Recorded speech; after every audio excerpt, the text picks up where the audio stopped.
नमस्कार दोस्तों, स्वागत है आपका हमारे यूट्यूब चैनल वेबसोल टेक्नोसिस में। इस वीडियो में हम देखेंगे डिजिटल पेमेंट से जुड़े हुए कुछ महत्वपूर्ण टॉपिक जो आरकेएसएल एग्ज़ाम में बार बार पूछे जा रहे हैं।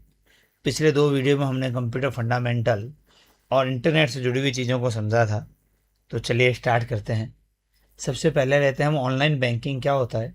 तो इंटरनेट की सहायता से यदि आप कोई भी वित्तीय लेन देन या पैसे भेज रहे हैं वो क्या कहलाता है, ऑनलाइन बैंकिंग। फिर हमारे सिलेबस में दो तरीके के बैंक अकाउंट मेंशन किए गए हैं। एक तो पहला खाता है जनधन योजना या जनधन अकाउंट जो अगस्त 2014 में स्टार्ट हुई थी, और दूसरा है भामाशाह इनेबल्ड बैंक अकाउंट जिसे 2008 में राजस्थान सरकार द्वारा स्टार्ट किया गया था। ये तो है दो गवर्नमेंट पर्पज से अकाउंट। उसके बाद नेक्स्ट सीरीज आती है कि अकाउंट कितने तरीके के हैं। एक तो है सेविंग अकाउंट और एक है करंट अकाउंट। तो नॉर्मल अगर आप पैसा सेविंग करने के लिए अकाउंट ओपनिंग कर रहे हैं तो वो सेविंग हो गया, और बिजनेस के लिए जो अकाउंट आ रहा है वो करंट अकाउंट हो गया। नेक्स्ट आता है, इस टॉपिक से बार बार सवाल पूछे जा रहे हैं, टाइप ऑफ ऑनलाइन पेमेंट, कि आप ऑनलाइन पेमेंट कैसे कैसे कर सकते हैं। तो सबसे पहला तरीका है डेबिट कार्ड के थ्रू आप पेमेंट कर सकते हैं। डेबिट कार्ड जिसे हम नॉर्मल भाषा में एटीएम भी कहते हैं, और उसके लिए पेमेंट करने के लिए हमारे पास कार्ड का नंबर, उसकी एक्सपायरी डेट और सीवीवी कोड होना चाहिए। सीवीवी कोड 3 डिजिट का एक सिक्योरिटी कोड होता है। तो पहला तरीका होगा डेबिट कार्ड, दूसरा क्रेडिट कार्ड, तीसरा नेट बैंकिंग की सहायता से भी आप पेमेंट कर सकते हैं, जिसके लिए हमें आईडी और पासवर्ड की आवश्यकता होती है। इन तीनों की जगह आजकल ज़्यादातर क्या काम आने लग गया है दोस्तों, UPI. UPI means unified payment interface, जिसके द्वारा पेमेंट करना बहुत आसान हो गया है। नेक्स्ट आ गया मोबाइल वॉलेट क्या होता है, जैसे पेटीएम है, फ्री चार्ज है, स्टेट बैंक का ऐप कौन सा है, बड़ी। तो ये सब कौन से हैं, मोबाइल वॉलेट।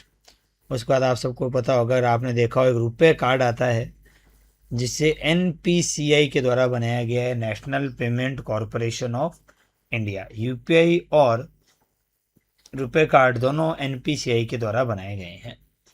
नेक्स्ट आते हैं सोशल नेटवर्किंग वेबसाइट कौन कौन सी है। तो सबसे पहली सोशल नेटवर्किंग वेबसाइट है फेसबुक, दूसरी है ट्विटर और तीसरी है इंस्टाग्राम। ट्विटर कौन सी वेबसाइट है, एक माइक्रो ब्लॉगिंग वेबसाइट है जिसका नया नाम क्या है, एक्स। नेक्स्ट चलिए,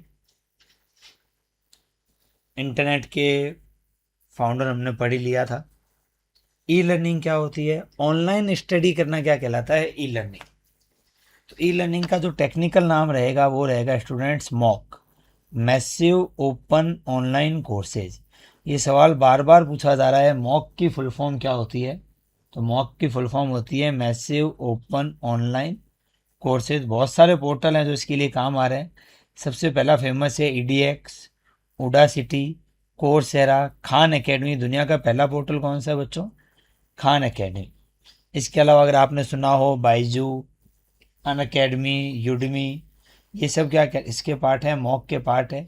ई लर्निंग का मीन्स होता है ऑनलाइन कोई भी चीज़ें सीखना। नेक्स्ट चलते हैं, इंटरनेट की कुछ बेसिक टर्म। सबसे पहला सवाल, ओटीपी क्या होता है, वन टाइम पासवर्ड। किसी भी पेमेंट को सिक्योर करने के लिए हम क्या डालते हैं, ओटीपी। नेक्स्ट सवाल आ रहा है हमारा पॉइंट, पीओएस क्या होता है, पॉइंट ऑफ सेल मशीन। आपने देखा होगा जो भी गवर्नमेंट की शॉप होती है वहाँ पे इस मशीन की सहायता से राशन वितरण किया जा रहा है। थर्ड आया यूपीआई की full form, unified payment interface, और इसे किसके द्वारा बनाया गया, तो अभी हमने पढ़ा था एनपीसीआई के द्वारा, national payment corporation of India. सबसे पहला यूपीआई ऐप है हमारे भीम। उसके अलावा गूगल पे, फ़ोन पे, अमेजन पे बहुत सारे आ चुके हैं। नेक्स्ट सवाल आ रहा है एईपीएस क्या होता है, तो आधार इनेबल्ड पेमेंट सिस्टम।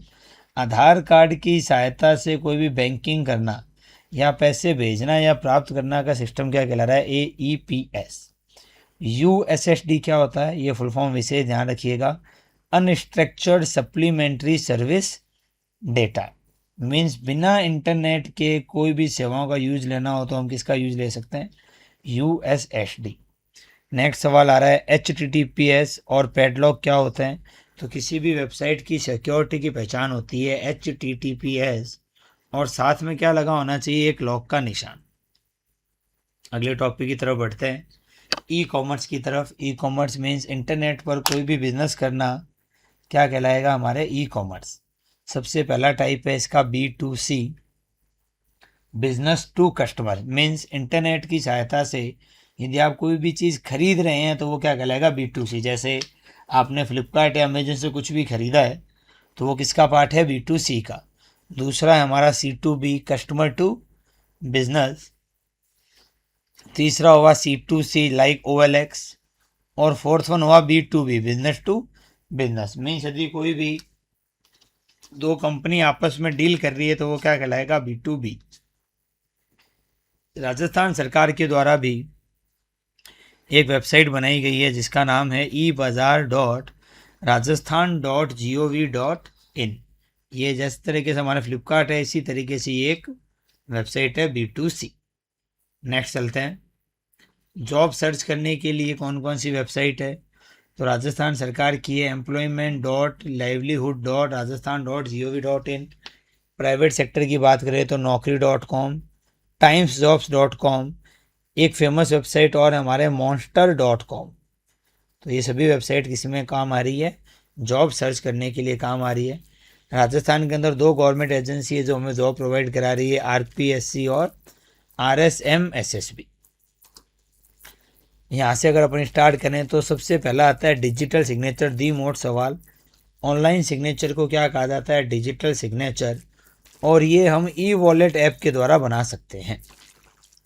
नेक्स्ट आता है राजधरा क्या है। तो जिस तरीके से हम गूगल मैप चला रहे हैं उसी तरीके से राजस्थान सरकार के द्वारा एक मैप बनाया गया है जो किस पे काम कर रहा है, GIS पर, और इस ऐप का नाम है राजधरा।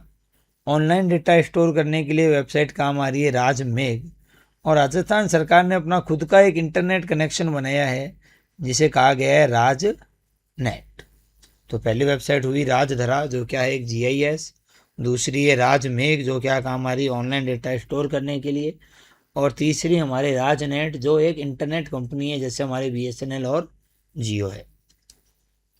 भामाशाह योजना, वुमेन एम्पावरमेंट करने के लिए कौन सी योजना बनाई गई है, भामाशाह योजना, जिसका वर्तमान में नाम है जन आधार।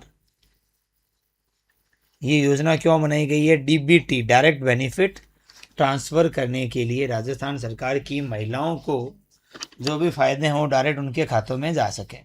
इसमें दो तरीके के कार्ड बनाए जाते हैं, एक तो फैमिली कार्ड और एक इंडिविजुअल कार्ड। नेक्स्ट चलते हैं हम कुछ छोटे छोटे टॉपिक्स पे कि यदि आप कोई भी शिकायत दर्ज कराना चाहते हैं तो इसके लिए वेबसाइट है राजस्थान संपर्क पोर्टल और ऐप, या आप कॉल किस पे कर सकते हैं, 181 पे। ये एक दी मोस्ट क्वेश्चन है। EPDS की फुल फॉर्म है इलेक्ट्रॉनिक पब्लिक डिस्ट्रीब्यूशन सिस्टम। सरकार के द्वारा जो राशन वितरण प्रणाली बनाई गई है वो किसका पार्ट है, EPDS, जो किसकी सहायता से हो रहा है, पॉस मशीन की सहायता से हो रहा है।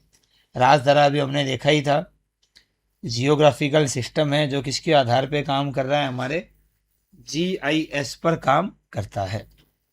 नेक्स्ट चलते हैं, SSO की full form single sign on. Rajasthan सरकार में सभी लोगों की एक पर्सनल ID क्या है, SSO। उसके बाद आधार कार्ड के बारे में आप सबको पता ही है। आधार कार्ड हमारी एक यूनिक ID है जो कितने डिजिट की होती है, 12 डिजिट की होती है, और जिसे किसके द्वारा बनाया गया है, UIDAI, unique identification authority of India के द्वारा बनाया गया है। EPDS हमने अभी पढ़ चुके हैं, पॉस मशीन हम पढ़ चुके हैं, राजधारा राजस्थान का एक नक्शा। यहाँ से अगर अपन स्टार्ट करें तो सबसे पहला पॉइंट है पैन कार्ड क्या होता है। तो यदि आप कोई भी फाइनेंशियल लेन देन करना चाहते हैं तो हमारे पास पैन कार्ड होना ज़रूरी है। यह किसके द्वारा बनाया गया है, NSDL डिपार्टमेंट के द्वारा बनाया गया है, जिसकी फुल फॉर्म है national security depository limited. ITR क्या होता है, income tax return.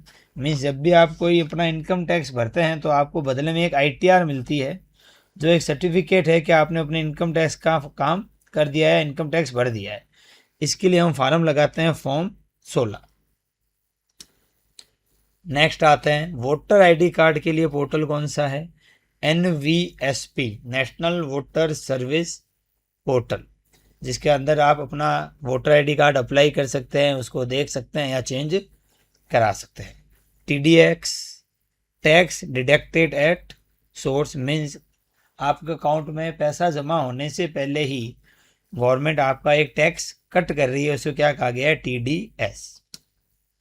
Mobile phone पर अगर अपन चलते हैं तो मोबाइल फ़ोन की बहुत सारी कैटेगरी है जो अपन सबने देखी है। तो जो सबसे पहले आया करती थी फीचर्स फ़ोन, आप सबने देखे होंगे कीपैड वाले फ़ोन। फीचर्स फ़ोन के बाद आए टच स्क्रीन, उसके बाद है स्मार्टफोन, अभी चल रहे हैं टैबलेट, और फिर कौन सा आ गया, फैबलेट। फैबलेट कौन सा होता है, स्मार्टफोन और टैबलेट के बीच की कैटेगरी क्या कहलाती है, फैबलेट। यहाँ से एक मोट सवाल बन के आ रहा है मोबाइल ऑपरेटिंग सिस्टम से, इसे गौर से सुनिएगा। एंड्रॉयड किस कंपनी के द्वारा बनाया गया है, गूगल के द्वारा, और इसके ऐप स्टोर का नाम है प्ले स्टोर। iOS किसके द्वारा बनाया गया है, एप्पल के द्वारा, और इसके ऐप स्टोर का नाम है ऐप स्टोर। और विंडोज़ ऑपरेटिंग सिस्टम बनाया गया है माइक्रोसॉफ्ट के द्वारा, और उसके ऐप स्टोर का नाम है विंडोज़ स्टोर। ब्लूटूथ आप सबको पता है कम दूरी में डेटा भेजने के लिए क्या काम आ रहा है, ब्लूटूथ, जिसे पैन भी कहा जाता है, पर्सनल एरिया नेटवर्क। जीपीएस की फुल फॉर्म रहती है ग्लोबल पोजीशनिंग सिस्टम। ये एक दी मोस्ट टॉपिक है, इसको अच्छे से पढ़िएगा। साइबर सिक्योरिटी क्या होता है, मीन्स इंटरनेट पर आपको वायरस से बहुत अधिक खतरा रहता है, तो वो किसका पार्ट है, साइबर सिक्योरिटी का।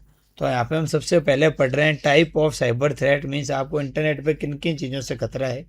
तो सबसे पहला खतरा होता है मेलवेयर। यह एक कोड होता है जो डेटा को चोरी करता है या प्रोग्राम को डिस्ट्रॉय करता है। मेलवेयर का पहला पार्ट है स्टूडेंट्स वायरस। वायरस आप सबने सुना होगा, वायरस एक कंप्यूटर फाइल होती है जो कंप्यूटर को क्या करती है, नुकसान पहुंचाती है, इन्फेक्टेड फाइल, और जो खुद को साथ में क्या करती है, रिपीट करती है। वायरस के बाद दूसरी कैटेगरी आती है मेलवेयर की, टॉर्जन हॉर्स। तो टॉर्जन हॉर्स एक तरीके का प्रोग्राम है जो आपके कंप्यूटर सिस्टम में एक हिडन वे बना देता है, और आपको पता भी नहीं चलेगा कि हैकर आपका पूरा कंप्यूटर मैनेज कर रहा है।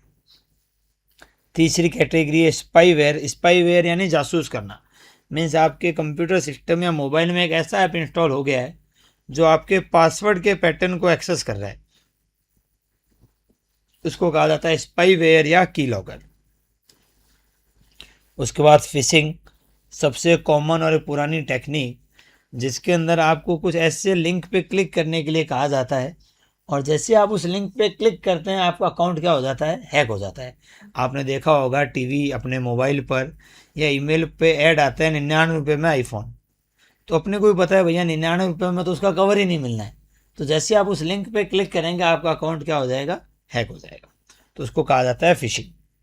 इसका एक सवाल बन के आता है कि यूज़र को किसी दूसरी वेबसाइट पे ले जाना की टेक्निक क्या कहलाएगी, फिशिंग।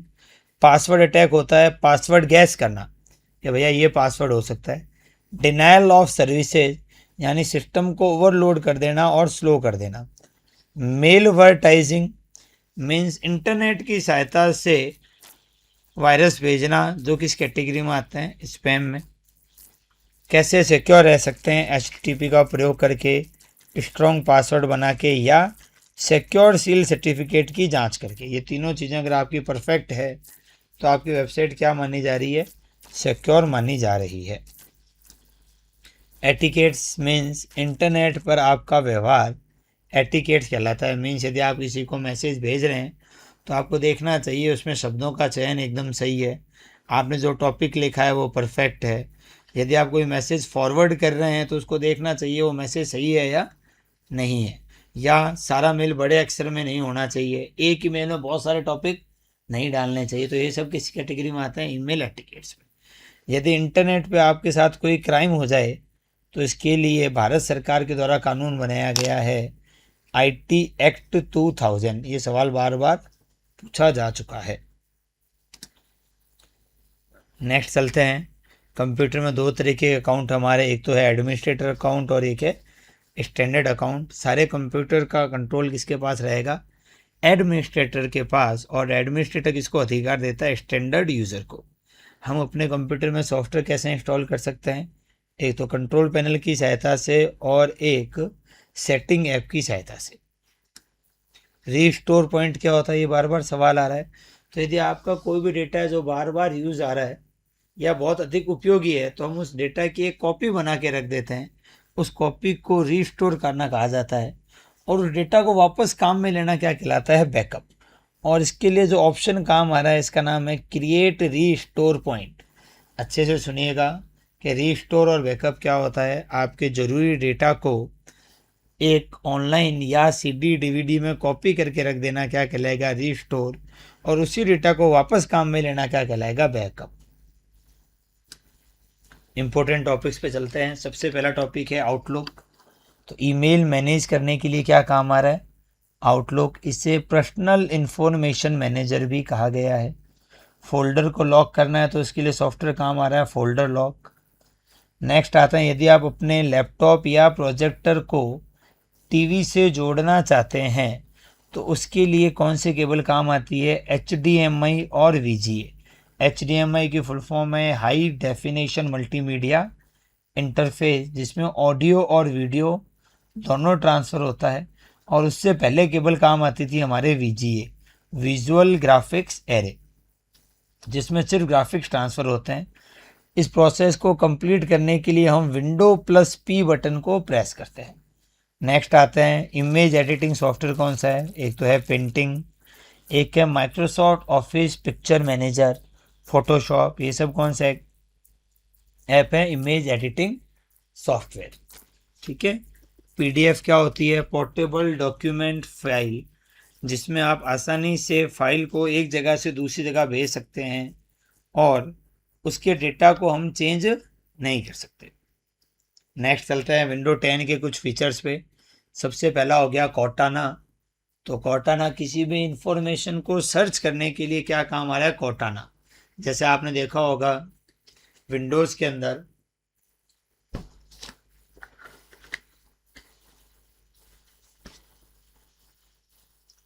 जैसे आपने देखा होगा कि एप्पल के अंदर सीरी आता है, अमेजन का एलेक्सा है, गूगल का हे गूगल है। उसी तरह विंडो 10 के अंदर वॉइस के थ्रू सर्च करने के लिए एक टूल बनाया गया है जिसका नाम क्या है कॉर्टाना। नेक्स्ट चलते हैं स्नैप असिस्ट क्या होता है। तो एक की स्क्रीन पर 4 विंडो देखने के लिए क्या काम आ रहा है स्नैप असिस्ट। इसके लिए की काम आती है विंडो प्लस एरो की, अप डाउन लेफ्ट और राइट। जैसे आपने देखा होगा मोबाइल के अंदर आप एक ऊपर ओपन कर लेंगे यूट्यूब और नीचे आ जाता है इंस्टाग्राम, तो आप एक साथ 2 ऐप चला सकते हैं। इसी तरह आप कंप्यूटर में भी एक साथ 4 स्क्रीन को यूज ले सकते हैं। नेक्स्ट चलते हैं मीरा कास्ट क्या होता है। तो मीरा कास्ट होता है मोबाइल को या लैपटॉप को वायरलेस डिस्प्ले करने के लिए स्क्रीन कास्ट और मीरा कास्ट आता है। स्निपिंग टूल, स्क्रीनशॉट लेने के लिए क्या कौन सा टूल काम आ रहा है स्निपिंग टूल, और इसकी शॉर्टकट कमांड है window plus shift plus S।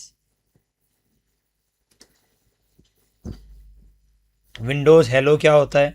तो बायोमेट्रिक ऑथेंटिकेशन करने के लिए कौन सा टूल काम आ रहा है विंडोज़ हेलो। आप कोई भी जैसे अंगूठे के थ्रू या आई के थ्रू अपने सिस्टम में लॉगिन करते हैं वो क्या कहला रही है window hello. Wifi sense, wireless network को शेयर करना क्या कहलाता है wifi sense. 3D printer means इसे एडिटिव प्रिंटर भी कहा जाता है, जिसके अंदर आप 3D मॉडल को किसी भी प्रोडक्ट के थ्रू क्रिएट कर सकते हैं। AI आर्टिफिशियल इंटेलिजेंस आप सबको पता ही है। AR augmented reality means environment तो असली है और ऑब्जेक्ट क्या है नकली है। आपने कुछ मूवी में देखा होगा एनवायरनमेंट असली होता है पर बीच में कुछ कार्टून बैठा दिए जाते हैं, या गेम में देखा होगा तो वो सब क्या कहता है AR। VR यानी वर्चुअल रियलिटी मीन्स एक आपको आभास कराया जाता है कि आप उसी दुनिया का हिस्सा है। तो पहला हुआ AI आर्टिफिशियल इंटेलिजेंस, दूसरा AR यानी आर्ग्यूमेंटेड रियलिटी जिसमें एनवायरनमेंट असली होगा और ऑब्जेक्ट क्या होंगे नकली होंगे, और VR यानी पूरी तरह आपको वर्चुअल एनवायरनमेंट का अनुभव दिया जाएगा। बैन यानी बॉडी एरिया नेटवर्क, लाइक आपने स्मार्ट वॉच देखी होगी तो वो किसका पार्ट है बैन का, जिसको अपने बॉडी के थ्रू सारे इनपुट दे रही है। बिग डेटा, बहुत बड़ी मात्रा में जो डेटा जनरेट होता है उसको क्या कहा गया है बिग डेटा। ड्रोन आप सबको पता है क्या होता है। IoT इंटरनेट ऑफ थिंग्स, ऐसी कोई भी डिवाइस जो सेंसर के थ्रू काम कर रही है और डेटा इकट्ठा कर रही है उसे क्या कहा गया है IoT। लाईफाई यानी लाइट फिडिलिटी, ये वाईफाई से 100 गुना फास्ट होता है। वायरलेस चार्जिंग आपने देखा होगा आजकल पावर बैंक वगैरह आने लग गई, तो वायरलेस चार्जिंग को इंडक्टिव चार्जिंग भी कहा जाता है। सबसे फास्ट नेटवर्क आज की डेट में कौन सा है 5G नेटवर्क। बिजनेस पर्पज के लिए कौन सा अकाउंट काम आ रहा है? Microsoft exchange. ये सवाल एक बार बार पूछा जा रहा है कि कंप्यूटर के वॉलपेपर या थीम को चेंज करने के लिए क्या काम आ रहा है? हमारे पर्सनलाइज एंड अपीयरेंस, पीओपी की full form post office protocol. तो ये हमारे कुछ जरूरी टॉपिक। धन्यवाद।